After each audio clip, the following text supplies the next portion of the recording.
السلام عليكم ورحمة الله وبركاته. أهلا وسهلا بيكم في حلقة خاصة ومميزة من بودكاست مشوار.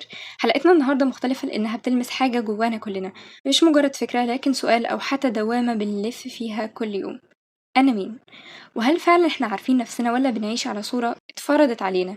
هل ثقتنا بنفسنا نابعة من جوانا ولا من نظرات الناس؟ فالنهاردة هنفتح باب للكلام عن الهوية وعن الثقة بالنفس. فضيفنا النهاردة هو واحد من المعلمين اللي ليهم فضل كبير، مستر طلعت. شرفتنا بحضورك. هنبدأ مع حضرتك حوارنا مش بهدف الإجابة بس لكن بهدف الفهم. الثقة بالنفس ما بتجيش إلا بالتجربة، إن أنا لازم أجرب كتير. محدش بيتولد مثلا وعنده كم من الخبرات وعنده كم من المعلومات، يعني بمعنى الثقة الحقيقية بنتعلمها لما بنتوجع ونقوم ونكمل ونعرف إن الوجع ده ما هوش نهاية العالم. ناس كتير جدا ما هياش واثقة في نفسها، أو ممكن بيثق نفسه على فترات، بيثق في نفسه على فترات، بس في الاول وفي الاخر لما بيتضغط عليه بكم المشاكل وكم المواقف اللي ممكن تجرى له في حياته ما يثقش في نفسه. يعني انا هحكي لكم على موقف حصل قبل كده معايا وما يعرفهاش الا زوجتي. انا في الاول لما هي كانت حامل في ابننا الاولاني، انا عندي احساس ان هيجي تعبان، وكنت اروح له الدكتور لوحدي، وكنت اقطع كشف وادخل له اقول له بالله عليك ركز، بالله عليك لو في حاجه ممكن نعملها عشان نتاكد. قال لي انت ليه قلقان؟ قلت له انا حاسس. في الوقت ده انا ما كنتش بسيب مثلا وقت ان انا ادعي فيه. لما كنت ادعي فيه الحته الجو مثلا بيشتي كنت ادعي فيه، ما بين الاذان والاقامه كنت ادعي فيه، في لحظه السجود ادعي، اطلع مثلا حاجه لله بنيه ان الولد ده يجي كويس، والاحساس ده كان كل مره بيزيد. طب انت طالما انك دعيت خلاص بقى وبتعمل، فخلاص سيب على الله. وفعلا كنت خلاص بقى، يعني خلاص انا سيب على الله بقى خلاص. وبالفعل وقد كان جه اللحظه اللي الولد جه فيها وفعلا كان جاي تعبان. في اللحظه دي انا على فكره انا عايز اقول لكم على حاجه. انا حد بس من المقربين ليا لما حكيت له على المواقف دي ما صدقش، يعني هو ما صدقش. قال لي لا انت كذاب، وقالها لي كده انت كذاب، يعني مقربين ليا. فعشان كده انا قصدت ان انا ما اقولش لحد خالص. فكره ان انت يحصل لك معجزات، يحصل لك معجزه، ممكن تحصل معجزات وتبقى ليك لوحدك وما تقولش لحد. انا بكلمكم في حته ان الثقه، لان الثقه بالنفس مش هتجيلك الا لما تكون بتثق في ربنا. بقول لكم انا لما الولد جه الدكاتره طلعت من اوضه العمليات، عمري ما انسى الموقف ده. بعتوا لي، قلت بس يبقى خلاص. هم خدوني من ايدي ودخلوني اوضه الافاقه علشان اشوف الولد. اول ما شفته قمت واقع من طولي، اغمى عليا. انا اول مره في حياتي يغمى عليا. فعلا بالفعل كان جه عنده مشاكل كتيره جدا. هقول لكم على حاجه ومش هتصدقوا، انا سمعت صوت ضحكه. ضحكه من مين؟ والله العظيم ده حصل. ضحكه من الشيطان، واتقالت لي كده خليه ينفعك. اتقالت لي، انا بقول لكم الكلام ده انا عمري ما قلت لحد. انا في الفتره من 2015 16 17 18 الاربع سنين دولت حصل لي فيهم بمعنى الحرفي معجزات، ومحدش يعرف الكلام ده. فخليه ينفعك اتقالت لي كده، انا سمعت الكلمه. وقد كان الدكاتره شخصوا الولد ان الولد ده مش هيكمل. الولد ده مش هيكمل، عنده مشاكل كتيره. ف لما اخدته وحطيته في الحضانه، انا فضلت ماشي لوحدي. انا لما بتعب نفسيا او لما اكون عايز افضفض، يا اعمل حاجتين: يا اما امشي لوحدي، يا اما اصلي ركعتين واقعد اتكلم في السجود. وانا ماشي فبقول ليه؟ ليه عملت ايه؟ والله كنت بقول كده، ليه عملت ايه؟ عملت كده وقعدت اتكلم بطريقه اللي هي لا تليق ان انا اتكلم كده مع ربنا. ولما لقيت العصر اذن في مكان انا ما اعرفوش واول مره امشي منه، دخلت المسجد وقعدت اصلي، وانا في السجود بكيت. والدكاتره كان كل شويه الحق تعالى الحق تعالى الحق تعالى، خلاص بقى، ما انت خلاص اتحطيت في الخير. هو قعد يوم في الحضانه، لما لقيت الحضانه بتاخد في اليوم 1500 جنيه. طبعا في الكلام ده في 2015 كان مبلغ كبير، في 2016 مبلغ كبير. فقمت رايح لحضانه واحد تاني اعرفه، يعني دكتور يعني من بلدنا، فاتحط في الحضانه. انا عايز اقول لكم بقى على كم الحاجات اللي انا شفتها في الوقت ده، وهقول لكم ليه. لان انا زي ما قلت لكم من الاول ان الهويه ما بتجيش الا من كم الخبرات. الثقه بالنفس ما بتجيش الا من كم الخبرات اللي انت تعرضت لها، والا مش هيجي اليوم اللي انا كنت قاعد في وسطكم دلوقتي فيه، ولو انتوا تقولوا مثلا مستر طلعت. لان لو واحد مثلا ضعيف، لا، كان خسر حاجات كتيره جدا. مش العيب ان البني ادم يخطئ، بس العيب ان انت تتمادى في الخطأ. ومع مين؟ مع الذات الالهيه، مع ربنا. زي ما يكون ربنا كده بيقرصك عشان ترجع له، اكتر ما انت ايه بترجع له عشان مصلحتك. انا حسيتها كده في الفتره دي. انا وديته عند الدكتور التاني ده، شفت حاجات، شفت مواقف انتوا لا تتخيلوه. الكلام ده كان الساعه 1 بالليل، انا قاعد على الارض، وكان في دكتور هناك، كان دكتور شاب. قال لي انت زعلان ليه؟ فانا بقولها بمنتهى التهكم، يعني بقول له لا ولا اي حاجه، ما فيش، ابني تعبان وهيموت، حاجه يعني ما تحتملش الزعل. قال لي انا مش قصدي، قال لي انا مش قصدي، بس انا عايز اقول لك احمد ربنا. وقعد يقول لي يعني طيب خاطري. في الوقت ده دخل اتنين شباب برضو معاهم ولد، مهندسين، الاتنين مهندسين، اللي عرفته من الكلام. الموقف ده حصل قدامي. فالراجل الشاب داخل ومعاه زوجته، الولد تعبان عنده الصفرة، فشوف اللازم ايه ده لمين؟ الزوج. الدكتور خد الولد، حطه على الجهاز، بيقيس الصفرة بتاعته، لا الصفرة بتاعته معدية يعني خلاص هو اتهطل. فبقول له ده الصفرة بتاعت ابنك معدية، كان تقريبا كان له حاجة و40 حاجة و20 30 حاجة زي كده يعني. فالراجل مش عارف من الشاب، فبقول له ماشي شوف اللازم ايه واعمله. قال له اعمل ايه؟ ابنك خلاص. قال له خلاص ايه؟ قال له اتهطل. اللي عرفناه ان الولد سمع كلام امه، قالت له كان عنده الصفرة في الاول، بلاش تروح لدكاتره ولا كلام من ده، احنا هنحطه تحت لمبه وهيبقى كويس وكلام من ده وبتاع. فبقول له طب خده اعمل. قال له اعمل لك ايه؟ خلاص خد ابنك وامشي. قال له يعني ايه؟ قال له يعني خلاص اتهطل، خلاص هيبقى معاق، مش هيعرف ياكل نفسه ولا يشرب نفسه خلاص. والولد تشوفوه زي العسل. فلقيت الدكتور ده بعد هم مشيوا بقول له ربنا باعت لك رساله. قلت له بقول له رساله ايه؟ قال لي رساله ان شوف ده ولا ده، ابنك المشاكل اللي عنده مشاكل خارجيه يا سيدي هتتحل في سنه 2 في 10، بس هيبقى كويس. هيقول لك يا بابا ده ولا ده؟ قمت ساكت. ها، اختار. كأن ربنا بيخيرك ده ولا ده، تختار ده ولا تختار ده. واحد شكله زي القمر زي ما انت شايف كده بس اخطر، ولا تختار واحد ممكن تقعد معاه سنه واتنين وعشرة بس هيقول لك يا بابا وهيبقى كويس وهيجري معاك لقيت الدنيا معاه هديت شويه. ولما جه حد قال لي ايه، بلاش تحطه في الحضانه دي، تعالى ننقله حضانه حكومي لان ابنك هيطول. وقد كان فعلا وديته حضانه حكومي، كانت برضو قريبه من بلد، قريبه من بلدنا، ورحنا. هلوكوا على حاجات انتوا لا تتخيلوها. فلما رحنا الولد فضل في الحضانه 19 يوم. طبعا كل يوم كنت اروح واشوف مطالبهم ايه وكذا واشوف الناس وهي اللي لها اطفال هناك، ناس يعني عندها قلب جامد قوي. انا على فكره انا عاطفي جدا، يعني ما احبش اشوف حد كده مثلا ابن تعبان ولا ابن صغير ولا الولد مثلا حد يضربه، ما احبش اشوف كده. يعني كنت بروح اصلا منهار وباجي منهارين، ابقى اشوف الناس اللي قاعده عند عيالهم مشاكل كتيره جدا ومشاكل صعبه.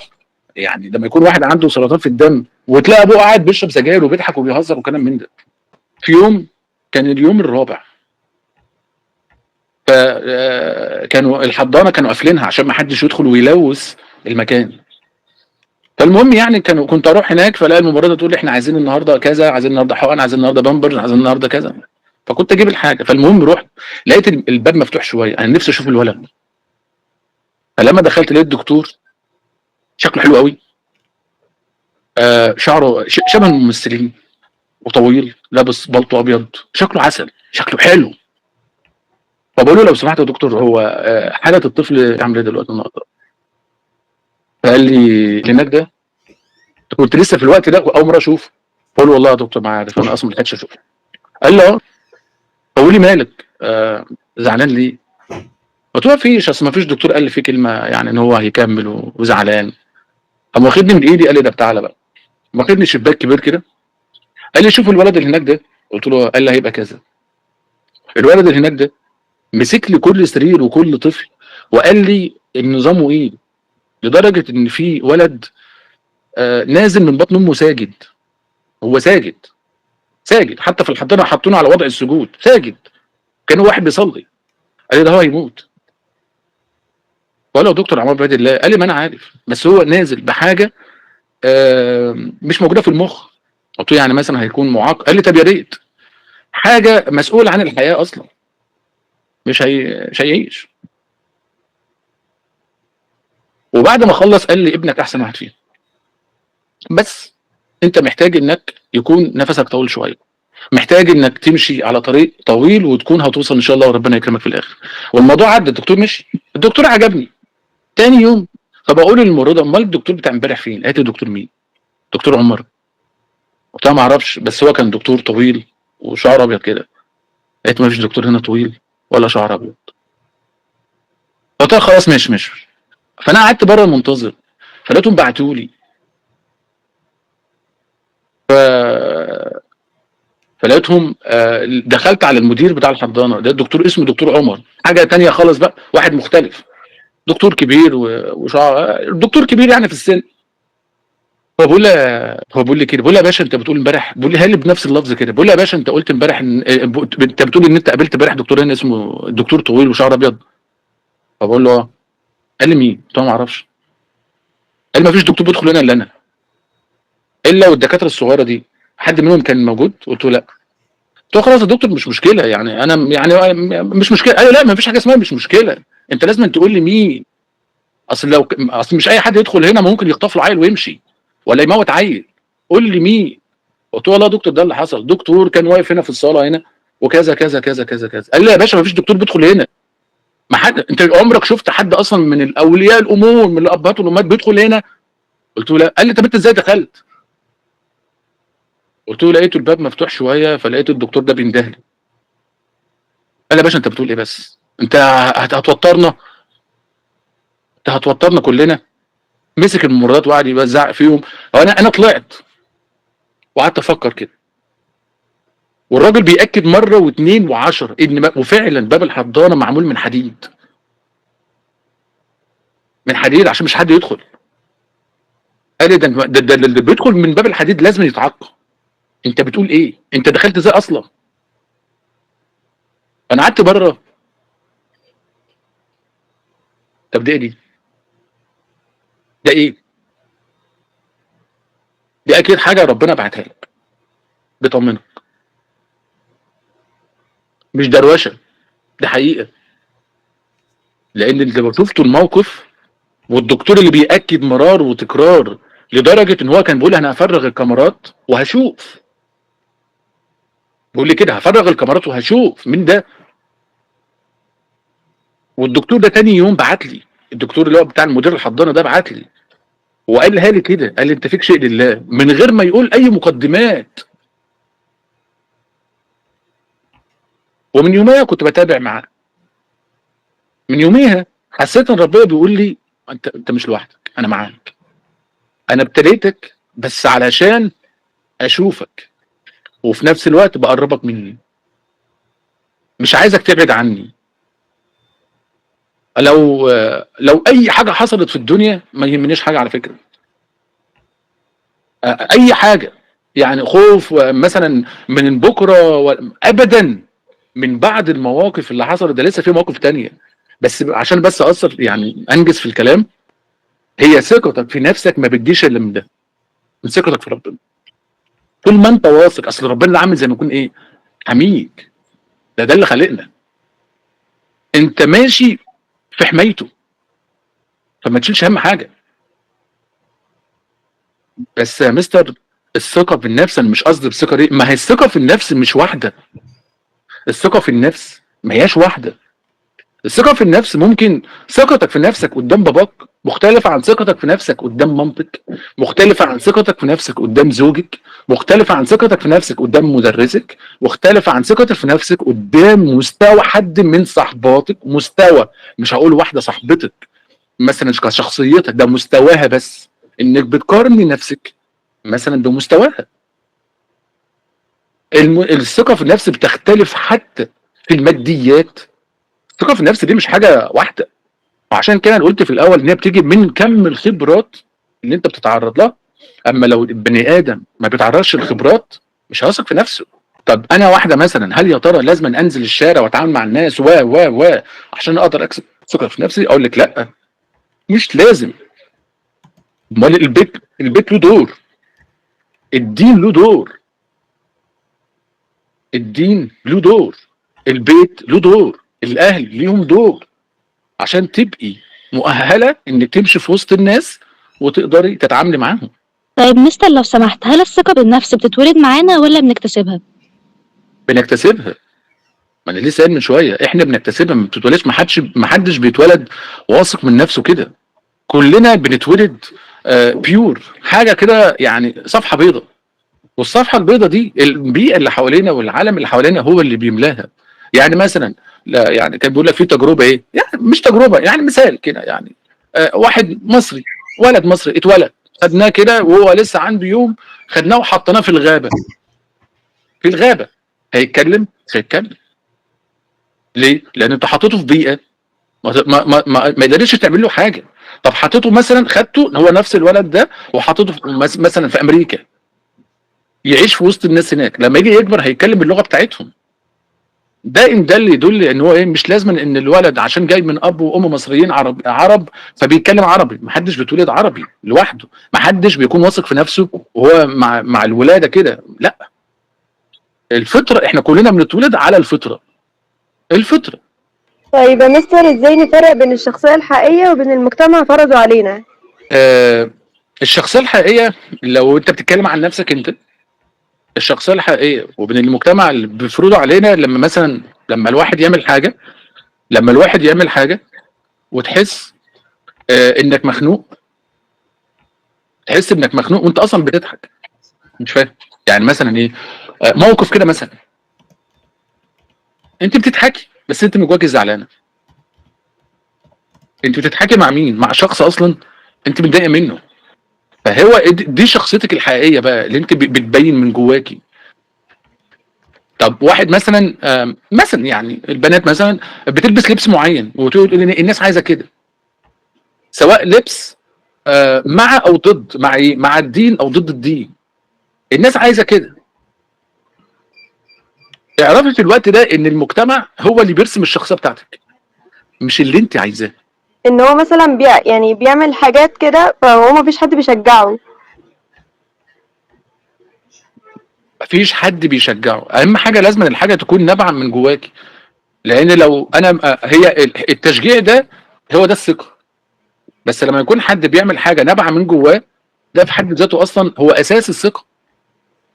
يعني حاجه حد نابعه من مثلا جواه وعارفه ان هي صح، يبقى خلاص ماليش دعوه بحد. يعني احنا مثلا لما يكون حد انتم حد بيشتغل، فالقريب بيجي، القريب مش عايز ياخد الشغل ده مثلا ببلاش من غير فلوس، فانت طالبت بحقك. ده حاجه صريحه، حقك. فالمجتمع بيشوفها على اساس ان انت ايه، ده انت ماديه، ده انت بخيله. ايه المشكله يعني لما ابن عمك مثلا ولا بنت عمتك تيجي تفصل عندك درس ولا حاجه؟ ايه المشكله؟ لا، دي حاجه انت ممكن تقف مع نفسك كده وتقولي لا ده حقي، ده تعب، مش محتاجه ان حد يملي عليكي ويقول لك ده ايه، اذا كان ده صح ولا غلط. بس الثقه بالنفس والمثل الثقه ما بيبينهاش الا لما يكون موقف حقيقي، موقف حقيقي بتعرض له زي المواقف اللي انا قلت لك عليها ديت. المواقف الحقيقيه والابتلاء هو اللي يبين، هل يا ترى انت واثقه بنفسك ولا لا. بمعنى، خلينا نتكلم مثلا في حدود الدراسه بتاعتكم. كان في بنت كنت بديلها في تانية اعدادي، البنت دي كانت شاطره جدا جدا، والبنت دي من صغرها بتقول يعني هي كل اللي حواليها بيقول لها دكتوره.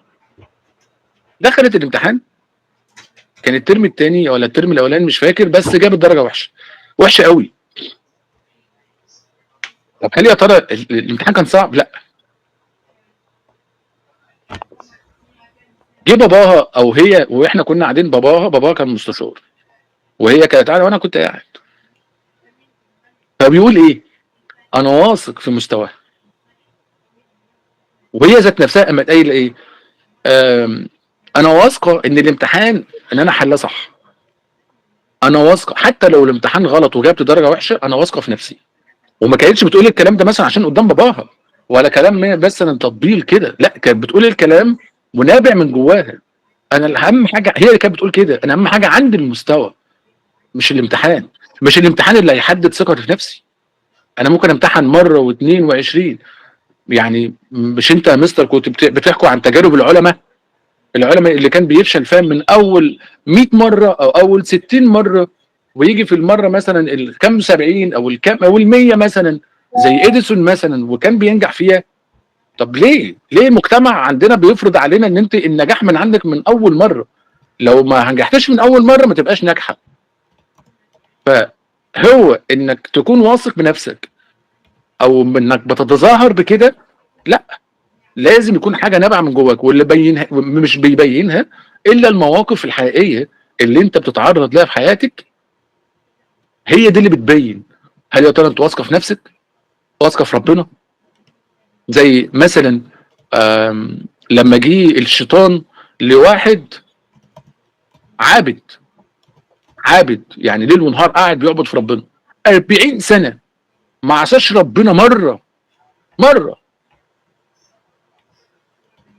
ليل ونهار قاعد في المحراب وقاعد بيصلي ويسبح، ما عصاش ربنا مره. فالشيطان عايز يوقعه، فجاي له في هيئه بني ادم بيساله، بيقول له اني سائلك، يعني هسالك سؤال، هو ربنا ممكن يخلق الكون ده في بيضه؟ فالراجل العابد قال له ازاي؟ كلمه ازاي دي، كلمه ازاي كفر. اللي بيحكي الموقف ده الرسول عليه الصلاه والسلام، كفر. خلاص انت كفرت، انك شوف انت تتظاهرت انك انت بتروح تصلي، المفروض تكون بتصلي 40 سنه، انت واثق انت بتصلي في مين، انت بتعبد مين؟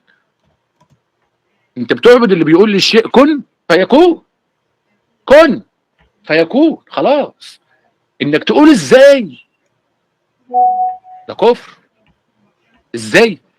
فلما الشيطان راح لواحد تاني بيعبد ربنا، بيخطئ ويصلي ويخطئ ويصلي ويخطئ ويصلي عادي زيه زي اي حد، وقال له ايه، هو ربنا ممكن يخلق الكون ده في بيضه، يحطه في بيضه؟ الكون، انت متخيل يعني ايه كون؟ مش الكوكب، الكون اللي احنا ما نعرفش اخره.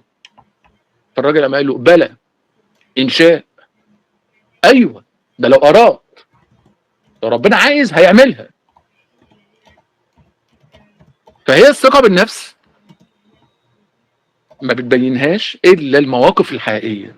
هل ممكن شخص يكون واضح قدام الناس لكن هو جوه نفسه تايه، يعني ضايع اصلا مش عارف هو ايه؟ كلنا كده، ده مشكلتنا كلنا. احنا حياتنا كلها بنضحك وبنشتغل وبنرد وبنتفسح، بس جوه دماغنا سؤال: انا رايح فين؟ اخرتها ايه؟ كلنا كده، لان كل واحد فينا، هو البني ادم اصلا في حد ذاته من طبيعته ما بيشبعش، زي ما بيقولوا يعني، ما بيشبعش. في ناس بتمثل طول حياتها ان هو دور الانسان اللي هو الواضح. انا واضح، بس هو من جواه تايه، من جواه خايف. خايف مثلا من بكره، خايف مثلا على الوظيفه. يعني مثلا ممكن واحد يجي يقول لك انا موظف في بنك، انا مدير واضح. يعني ايه واضح؟ يعني انا بعمل كذا، انا ممكن اعمل شغل كذا، انا كذا، وهو من جواه خايف. خايف للبنك يقول له ايه؟ شكرا، روح. فكلنا كده، لان الخوف طبيعه فينا. احنا كبني ادمين الخوف طبيعه فينا، اتخلقت معانا. الاهم انك تحد من الخوف ده، ما تخليش الخوف ده يسيطر عليك. يعني كان في طالبه برضو، يعني انا بحكي المواقف اللي هي ممكن تكون مثلا قريبه منكم في حدود الدراسه. طالبه برضو كانت شاطره جدا، كانت في ثالثه ثانوي، بس جبانه، جبانه قوي، خايفه قوي، بتخاف قوي. ولما دخلت الامتحان خايفه، شافت الورقه خايفه. خايفه من ايه؟ شافت الورقه والاسئله هي هتعرف تحلها، بس برضو خايفه لحد ما اتعودت على الخوف. مش بيقول لك في ناس بتستلذ طعم الخوف، بتستلذ طعم الوجع، هو من كتر الوجع استلذه. ف... وهي قاعده بتحل، شعرها وقع، يعني بتعمل شعرها كده بالطرحه كده، فلقت الطرحه كلها بتقع ومعاها خصله شعر كبيره، انهارت من الخوف. احنا لازم يكون تعرف تحدي من الخوف، ما يبقاش الموضوع ان انا بستلذ الخوف وخلاص. انا خايفه، خايفه من ايه؟ من اقل حاجه. اصل الخوف ده ما يزيدش قوي الا في حاله واحده، الا ساعه الموت. وكلنا بنخاف من الموت، ما حدش يقدر يقول لك انا ما بخافش من الموت. اللي عنده عضلات واللي ما عندوش عضلات، الاتنين بيخافوا من الموت. فاي حاجه غير كده خلاص ما يتخافش عليها. فهي دي بس الحاجه الوحيده اللي ممكن نخاف عليها، اللي ممكن نكون نقول نخاف منها. بس اي حاجه غير كده، في واحد مثلا خايف على الوظيفه، واحد مثلا خايف خايف على الفلوس، واحد مثلا خايف على حاجات معينه، خايف على الشركه، خايف على المحل، خايف على التجاره بتاعته. طب انت مش خايف على الصلاه؟ ما هو انت ما هو الصلاه برضو بتعلم السكينه. يعني ايه صلاه؟ هتقول لي طب ايه اللي وداك للنقطه دي؟ لا، ما هي السكينه ما بتجيش الا من الصلاه. يعني ايه صلاه؟ انك واقف قدام الملك، ملك الملك والملكوت. انت واقف قدام ربنا الاول، اللي مفيش حاجه حد مفيش حاجه قبل منه، والاخر اللي مفيش حاجه بعد منه، ده ربنا. انت واقف قدام اللي خلقك، انت واقف قدام اللي خلق الكون ده كله، انت واقف قدامه، انت واقف قدام الذات الالهيه. فلما تسمع الاذان ويجي يقول لك حي على الصلاه، حي على الفلاح، وتروح له، ده في حد ذاته حاجه كبيره، قيمه كبيره. كان يعني حمايه الله يرحمه، حماده كان متدين قوي. كان في موضوع الصلاه يقول لي طالما الاذان اذن وانت ما رحتش، يبقى ربنا مش عايزك. شوف رماه عليك انت، مش انت اللي مش عايز ربنا، يبقى ربنا مش عايزك. لان ربنا لو عايزك كان هيقذف في قلبك الحب انك تروح المسجد وتصلي. لما تيجي تقف قدام ربنا، لما يكون حد مثلا خايف من حاجه، هرجع واقول نفس النقطه اللي هي مرتبطه بالثقه بالنفس، اللي هي مرتبطه بالهويه، انك تكون متاكد ان ده معاك في كل لحظه من حياتك ومن حياتك. هو اللي حاميكي، هو اللي مش هيخيب ظنك ابدا. لما يجي يوم القيامه ربنا يحاسب عبد من العباد، ويجي يقول له ايه؟ يا عبدي عملت كذا وكذا وكذا وكذا. يقول له بلى يا رب. بصيت في كتابك؟ لقيت الملائكه كتبوا حاجه مش عليك؟ لا. قال له وانا حكمت عليك انك تدخل جهنم بالذنوب اللي انت بتعملها، خذوه يا ملائكتي. فيجي الملائكه تاخده وتوديه جهنم، فالعبد يقوم ايه؟ يبص وراه. فربنا يأمر، ربنا عارف، فربنا يأمر الملائكه انها ترجعه تاني. ربنا يسأله، هو ربنا عارف واعلى واعلم، يقول له انت بتبص وراك ليه؟ يجي العبد يقول له انا كنت بعمل الذنوب دي وكنت بعمل كذا وكنت بعمل كذا وكنت بعمل كذا، ما كان هذا ظني فيك. وربنا يرضى يقول له طب وايه ظنك؟ كان ايه ظنك؟ يقول له ظني انك تغفر لي وتسامحني، لان كنت بعمل الذنوب دي كنت بعملها، بس انا عارف ان انا بعملها غصب عني. فربنا ساعتها يؤمر الملائكه ان يدخلوك الجنه. قصدي اقول لك من الكلام ان انت لو وثقت في ربنا قوي، ربنا مش هيخيب ظنك. ومنها تيجي الثقه بالنفس، ومنها يجي ان بتحس بالطمأنينه. ده معايا، بس انا بخاف من ايه؟ من الابتلاء، لان الابتلاء صعب. ما هو ده الامتحان. انت بتدخلي الامتحان عشان تدخلي طب، انت بتدخلي ربنا بيمتحنك عشان تدخلي الجنه، ما الجنه مش ببلاش. في ناس بتعبد ربنا على ايه؟ في ساعه النعمه بس. اول ما بتتقلب النعمه النقمه، ايه يا رب انت عملت فيا كده يا رب، اشمعنى انا؟ تخش جهنم. والانبياء هم اشد الناس ابتلاء، لان كل ما بتقربوا من ربنا مش معنى الكلام برضه، عشان في ناس بتقول لك ايه انا كل ما اقرب من ربنا هيجي لي ابتلاء اكتر. لا، مش لازم. بس انا بقول لك طالما انك مقرب من ربنا عايز يختبرك، ربنا بيحبك. لما يكون برضه الرسول عليه الصلاه والسلام قال ايه؟ لما ربنا يحب يسمع صوت بني ادم يبتليه. ليه؟ علشان يرجع ويصلي ويقول له يا رب، يرجع ويصلي ويقول له يا رب. فيحب ربنا، يحب يسمع صوته. ربنا ذات نفسه بيقول ايه؟ يعني انا لازم ابتليك عشان تجي لي؟ فربنا بيحب يسمع صوتنا. ربنا بيحب يسمع صوتنا. الطمأنينة بتيجي لما بنكون مع ربنا. ربنا قالها كمان ومن اعرض عن ذكري فان له معيشة ضنكا. العلماء لما جه يفسروا قال لك الضنك هو الاذى النفسي. مش هترتاح نفسيا، مش مرتاح. مش شرط انه مثلا ربنا يبتليه في امواله ولا اولاده ولا كذا ولا كذا ولا كذا، مش شرط. بس معيشة ضنكا، الكلمتين دولت متعلقين اكتر التفسير بتاعها بالنفسية. قلب مقبوض، مش مرتاح. انا عندي كل حاجة بس مش مرتاح.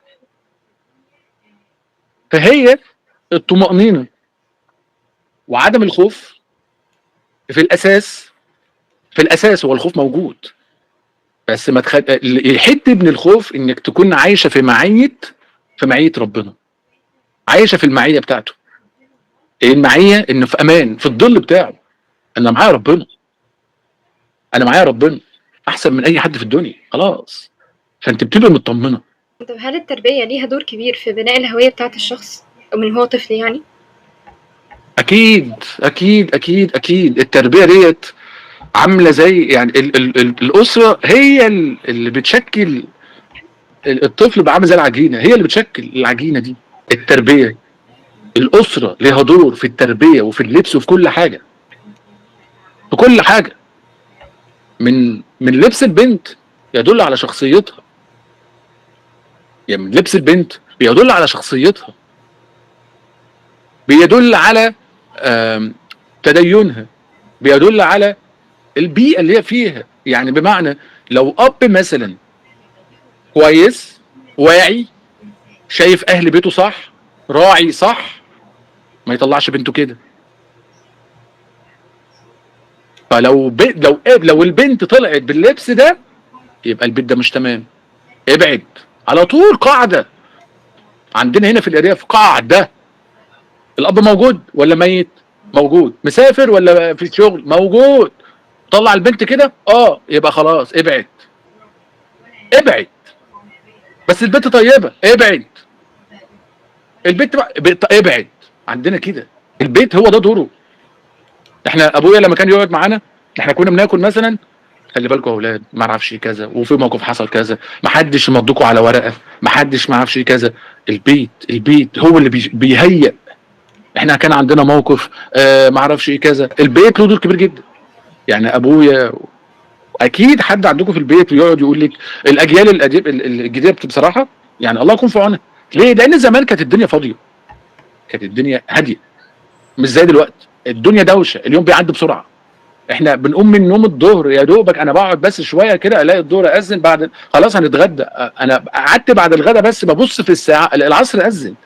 احنا ايام زمان ما كانش كده، لان الحياه كانت هاديه، ما كانش في التلفزيون، كان في تلفزيون، ما كانش في نت ولا كان في تليفونات ولا الكلام من ده، فكنا قاعدين مع بعض، ما كانش حد بينشغل بالتاني. فعلشان كده احنا اتربينا. ما هنتكلم في ايه؟ تلاقي الاب مثلا بيقعد يحكي لابنه مثلا او لاولاده. ابويا مثلا كان يجي من الشغل يقعد يحكي لنا عن المواقف اللي حصل ونستفاد منها في ايه في الموضوع ده. ابويا ما بعرفش يكتب ورقه وقلم، ما بعرفش يكتب، بس ربنا تربيه دكتور الجامعه ما يربيهاش لعياله.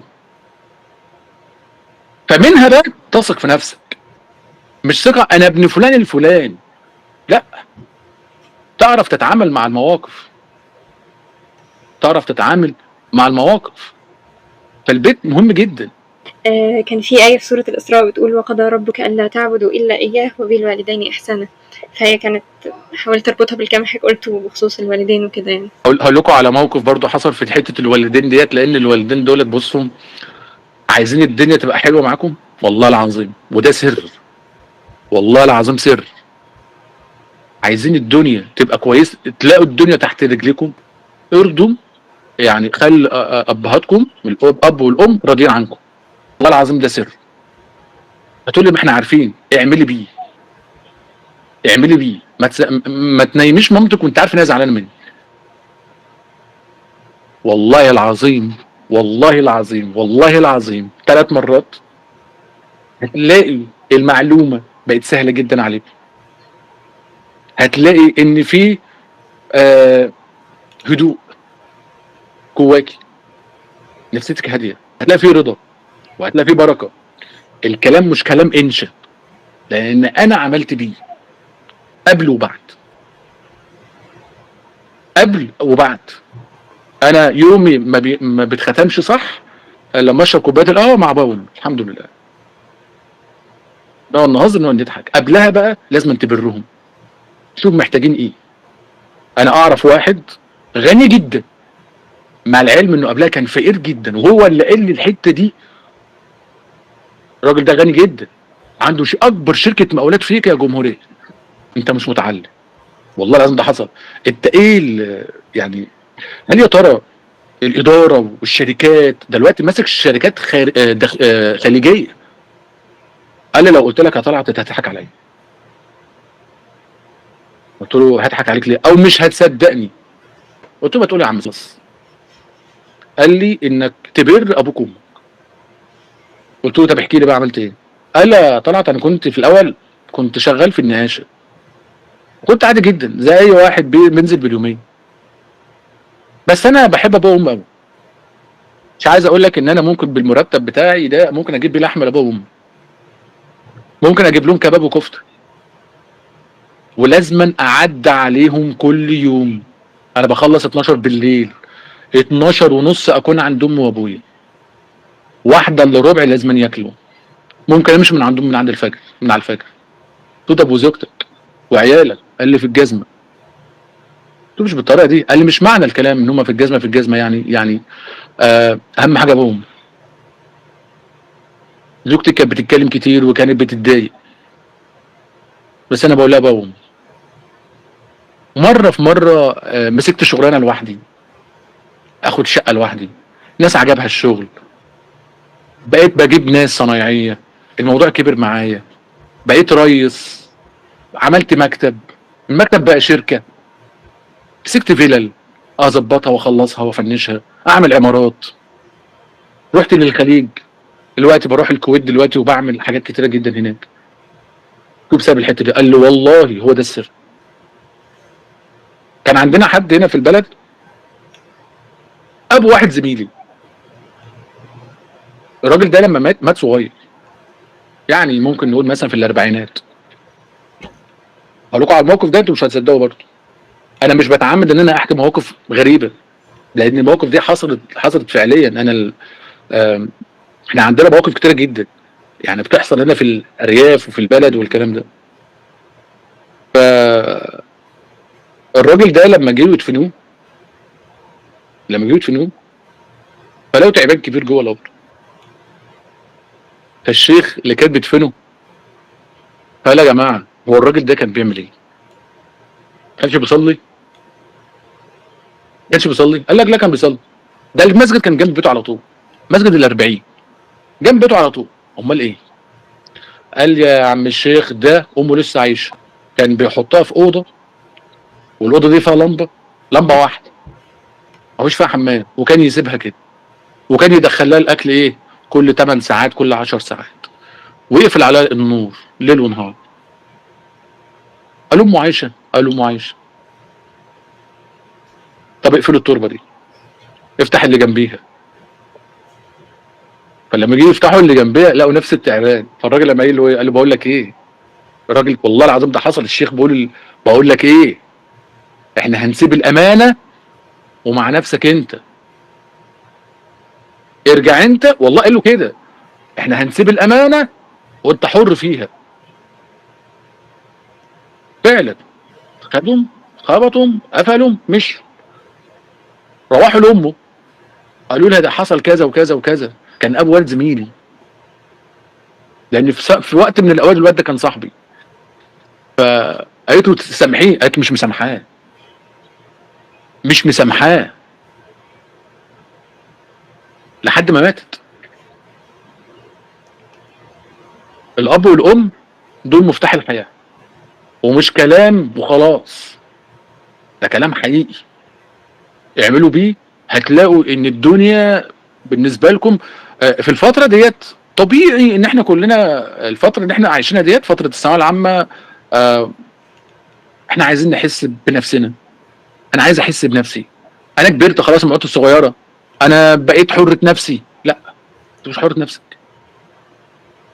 انت حره نفسك ديت لو انت مثلا بتتكلم في حريه مطلقه. ما فيش حد فينا عنده الحريه المطلقه. محدش فينا يجرؤ ان هو يختار شكله ولا اسمه ولا لونه ولا دينه. دينه مش حريه مطلقه. فلما الاب والام مهما كان برضو انت ما وصلتش لمرحله من الخبرات او كم الخبرات اللي انت تقدر تعيش بيها. انا يا مستر انا عايز احس بنفسي وبذاتي، يبقى تحت اشرافهم علشان ما تخسريش، ما تخسرهمش وتخسري حياتك. وفي مواقف من دي كتير، فلما يجي مثلا الاب يجي يقول لك ده غلط، يبقى ده غلط ليه يا بابا؟ عشان كذا كذا كذا كذا، يبقى تقتنعي. طب انا مش مقتنع برايه، خلاص يبقى في مناقشه. مش معنى الكلام ان هو ايه نفذه وخلاص، لا، ممكن تقعدوا في مناقشه، ممكن تقنعيه يقول لك خلاص. كذلك برضو الام ما تبيتهاش زعلانه، بس انا يا مستر مامتي شديده. ما هي الشده ديت في صالحك انت، هي مش شديده علشان كده وخلاص، ما هي في صالحك انت. احنا 4 صبيان، هتربي ال4 صبيان ازاي؟ بالتربيه الايجابيه والجرس ويلا يا اولاد والكلام ده؟ لا، مش الكلام ده، مفيش. لان لو انا عن نفسي لو الولد بالذات في تربيته لو تطيت له هيركب. الولد لازم أن يكون في حاجه بتوقفه، والحاجه اللي توقفه هي حاجه تكون في نفس شدته ونفس قوته. انا شايف ده كده. ممكن حد يعترض معايا بالكلام ده، بس انا بقول على انا شايفه. انا لو قعدت ما اعرفش ايه بالتربيه الايجابيه والكلام ده، في ممكن يسمع وفي اللي ما يسمعش، اكترتهم ما بيسمعش. مش معنى الكلام ان احنا نستخدم الشده على طول، لا، مش لازم على فكره. في اولاد بتكون نعمه من عند ربنا، لان التربيه في الاول في الاخر هي نعمه من عند ربنا، ما بيكونش حاجه يعني شطاره. في بعض الاولاد ممكن تقعد كده تكلمهم يسمع الكلام، اكتريتهم بقى ما بيسمعش الكلام. فعشان نخليه يسمع الكلام لازم تكون حاجه ايه، يكون في شده. حضرتك قلت إن الثقة بتيجي من الخبرات أو إن الواحد يجرب كذا حاجة. طب لو حد جرب حاجات كتيرة قوي، مثلا زي ما حضرتك بتتكلم على سبيل الدراسة، لأن دي حاجة مشتركة ما بيننا كلنا، وفشل فيها، فطبيعي هيبني عنده فكرة إن هو خايف يجرب حاجة جديدة، أو خايف إن هو ي- يجرب حاجة جديدة زي ما قلت. فما عندوش ثقة في نفسه، بيحاول يقنع نفسه إن هو لأ، أنا هثق في نفسي، أنا كذا أنا كذا، بس هو مش قادر يصدق الكلام ده. لو هو أصلا شاطر هو بس محتاج يثق في نفسه، بس هو عمال يقول أنا واثق في نفسي، المشكلة بس هو مش قادر يصدق ده. هو واثق في نفسه بس مش عارف يصدق ده، لان ممكن اللي حواليه مش مديله النقطه دي. ساعات الواحد لما بيكون واخد قرار بيكون بيحس ان هو عايز حد يدعمه، فده دور اللي حواليه، ده دور اللي حواليه. ان هو يثبته ويأيده في الموقف او القرار اللي هو اخده. يعني لو انت مثلا خلينا نتكلم برضو، المواقف بتختلف، يعني الموقف مش واحد. في مواقف مثلا محتاج الاسره والمجتمع يثبتوك فيها او يدعموك فيها، وفي مواقف مش محتاجه. زي مثلا في الدراسه، الدراسه انا مش هستفاد حاجه لما يكون اللي حواليا بيدعموني، لان في الاول وفي الاخر دي حاجه ترجع لي انا. فاقول لنفسي، اكتب، امسك ورقه وقلم واشوف انا لو ما ذاكرتش او ذاكرت ايه اللي هيحصل هنا وايه اللي هيحصل هنا. يا مستر، ما انا عايز اذاكر وانا واثقه في نفسي وانا شاطره والله، بس عايز اثق في نفسي، بس مش عارفه. المعرفه في حد ذاتها، التعليم بالذات هو مشكلته ان ما مش هتجني ثماره الا في نهايه الطريق. لان انا لو بعمل حاجه وبلاقي نتيجه فعليه على طول، كده انا هثق في نفسي واقدر اكمل في النقطه اللي بعديها. لو انا بلعب لعبه خلصت اول مرحله ودخلت خلاص وكسبتها، كده انا فت بلعب، فانا هدخل على المرحله الثانيه اللي بعديها. التعليم مش كده، فانا لازم اكون انا بشجع نفسي، انا اللي بكون بشجع نفسي، علشان انا عارفه ومتاكده ان انا لو جبت درجه عاليه هوصل للكليه اللي انا عايزاها، ومن الكليه اللي انا عايزاها هوصل للمرتبه الاولى والناس هتسقف ساعتها. زي ما يكون مثلا في حد في سباق، الناس ما بتشوفش الا اللي طلع المركز الاول بس. فانت محتاج، الواحد محتاج ان هو يدي لنفسه باور في ايه. يا سيدي خدها، او يا ستي خديها بطريقه، اولا انت بتعملي الكلام ده لله، ارضاء لله، عشان برضو ما تخسروش الثواب. تاني حاجه، انا شايفه نفسي ان شاء الله، مش بقول لك انت شايف نفسك بعد كام سنه، انا شايفه نفسي ان شاء الله في المستقبل هبقى الدكتوره بسنت، هبقى الدكتوره هنا، هبقى الدكتوره جنى، هبقى الدكتوره جمانه، هبقى المهندسه ريماس، وهكذا. ده في حد ذاته يديني القوه ان انا اكمل. عايز اقول لك طالما انك قعدت مع نفسك وحابب انك تتغير، هتتغير مهما كان العواقب اللي قدامك. بالعكس، العواقب دي احلى حاجه، ده تحدي.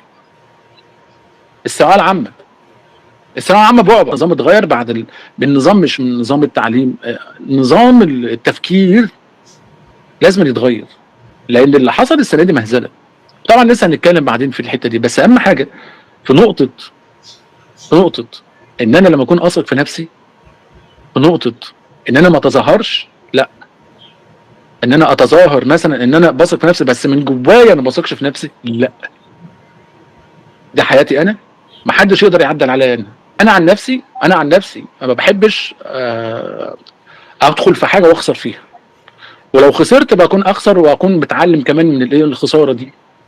يعني انا ما بحبش ادخل حاجه وحد يجي عليا، ده مستقبلي، انت بقى ده مستقبلي، ده حياتي. زي ما كان في طلبه السنه دي في الثانويه العامه اتظلمت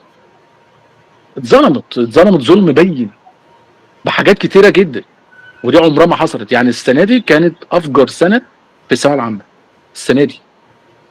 طب هل يا ترى انتوا مثلا لو انتوا بتتكلموا برضو، انا واثقه والله ان انا هفهم والله وهذاكر، بس اللي حصل السنه اللي قبل مني خايفه يحصل لي، لازم يكون عندي اكتر من خطه في حياتي للمستقبل بتاعي. مستر، هي ايه اكتر حاجة بتدمر الثقة بالنفس؟ عدم الثقه بالنفس. اكتر حاجه بتدمر الثقه بالنفس هو عدم ثقتك في نفسك.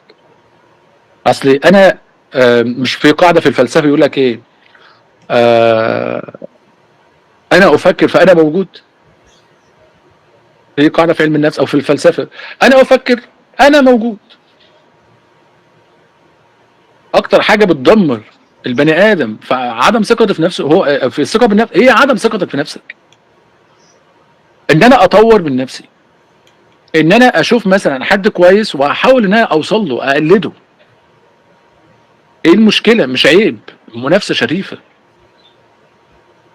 انا طول ما انا ربنا خلقني، ربنا اداني مخ واداني عقل واداني اب وام كويسين جدا واداني بيت مستقر. مش لازم الماديات على فكره تكون اول من ضمن الاسباب او اهم الاسباب. ياما في طلبه ما كانش عندهم ماديات ووصلوا. فان انا موجوده دلوقتي اهوت. انا بتكلم يعني بلغه كنتم. انا موجوده، يبقى انا لازما اثق في نفسي، اذاكر الماده اللي انا مش عارف افهمها مره واثنين وثلاثه. لازم يكون عندي اكتر من حل ان انا اشوف حد يساعدني فيها، اشوف حد اكبر مني، اشوف حد من الدفعات اللي قبل مني. ايه المشكله لما اروح الجامعه ذات نفسها لما اكون مثلا ماده زي الماده الانتجريتد ساينس دي؟ وقلت لكم الكلام ده قبل كده لان في ناس عملت الكلام ده. الطالب، انا كان معايا طلبه كتير جدا دخلوا طب، والسنه دي يعني امبارح في طالب بعت لي رساله بيشكرني. قال لي يا مستر انا الحمد لله دخلت طب. ده شخصيه متوازنه، الكلام قليل، ما بيتكلمش كتير. يمكن الولد ده انا بديله من تانية ابتدائي.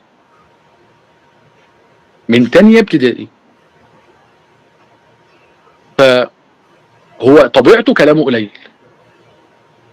دي عليه فترات ان هو الماده بتاعته معاه ماده بتقع، يعني ماده زي مثلا ماده الساينس دي. يعني فبيجوا يقول لي مثلا ما تديش ساينس. قلت له ساينس يا عبد العزيز انت في ايه؟ انا ما اعرفش حاجه في الساينس. قلت له بس هقول لك على حاجه، هقول لك على طريقه تذاكر بيها الساينس. قال لي، قلت له اعمل كذا وكذا وكذا وكذا وكذا وكذا.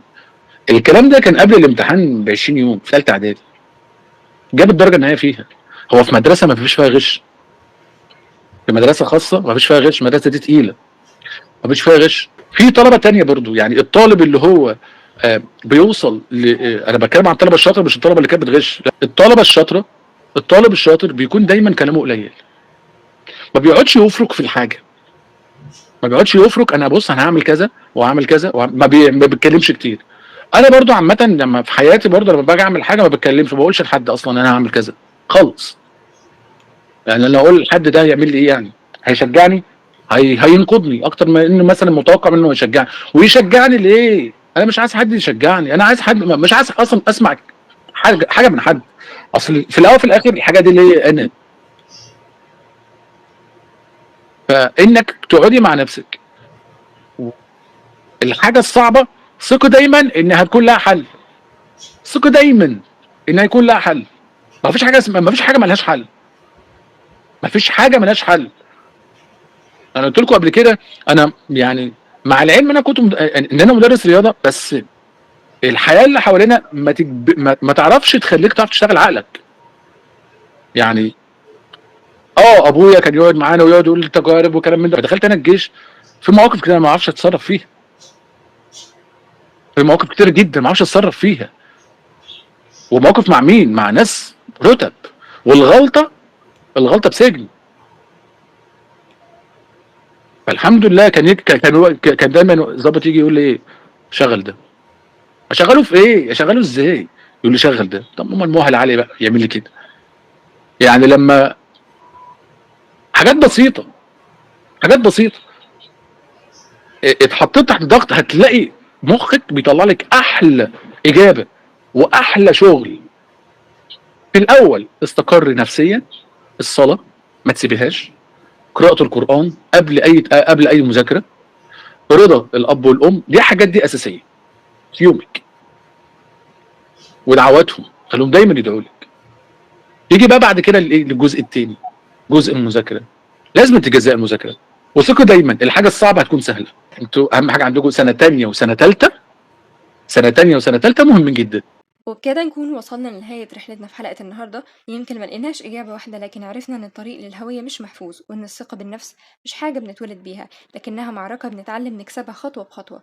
تعلمنا إن معرفة نفسنا رزق والثبات عليها عبادة. فشكرا لحضرتك مستر طلعت، ولحد ما نتقابل في حلقة جديدة إن شاء الله، افتكر دايما اللي يعرف نفسه يعرف طريقه، واللي يثبت على هويته عمره ما يضيع في الزحمة. سبحانك اللهم وبحمدك، أشهد أن لا إله إلا أنت، أستغفرك وأتوب إليك، والسلام عليكم ورحمة الله وبركاته.